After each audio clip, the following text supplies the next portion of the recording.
Nothing can stop it now. You can't outrun your.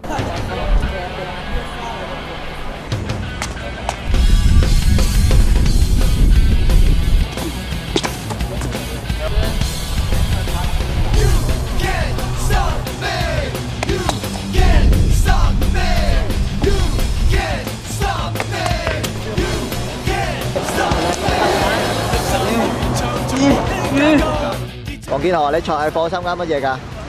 田徑啊！喂今次比賽咧，你參加咗啲咩項目啊？200米加成400米咯。覺得今次自己表現點啊？OK 啊，麻麻地啊。係啊，咁喺賽藝課有冇盡力咁練習啊？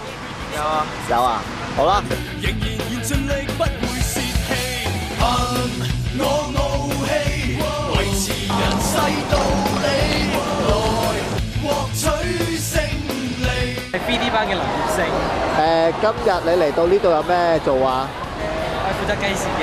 計時咗咧，又使唔使跑或者跳啊？3級跳同埋4乘100咯。3級跳咗未啊？跳咗啦。成績如何啊？覺得？參差啊！咁覺得賽藝課上賽藝課有冇嘢幫到你啊？對你比賽有冇教你啲技巧咁啊？有嘅。例如咧？3級跳應該即係計點樣運用嗰個力度啊？即係點樣跳係嘛？即係點樣第一跨、第二跨要點樣跳係嘛？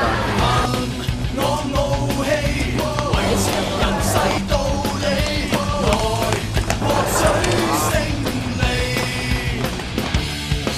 世界如叢林，路逼得黑暗，但是我找到你腳印。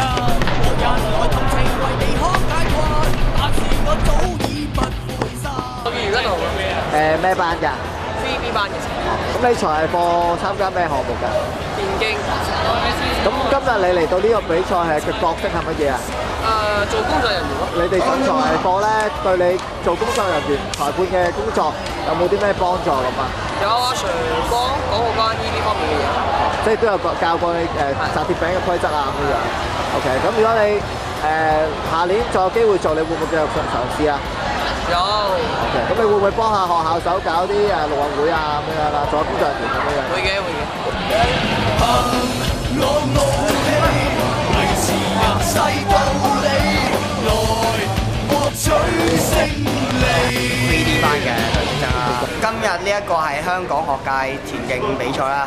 覺得自己表現如何啊？喺第一日表現依然都係欠佳啦，唔算話太好啊。因為始終都係熱身唔係好夠，同埋右邊小腿拉傷咗。我覺得下年3級跳如果可以再參加3級跳，我好有信心我可以攞到冠軍咯。咁今年成績點啊？今年成績只係攞到一個第2咯，未如理想咯。抬頭重見暴利，來獲取勝利。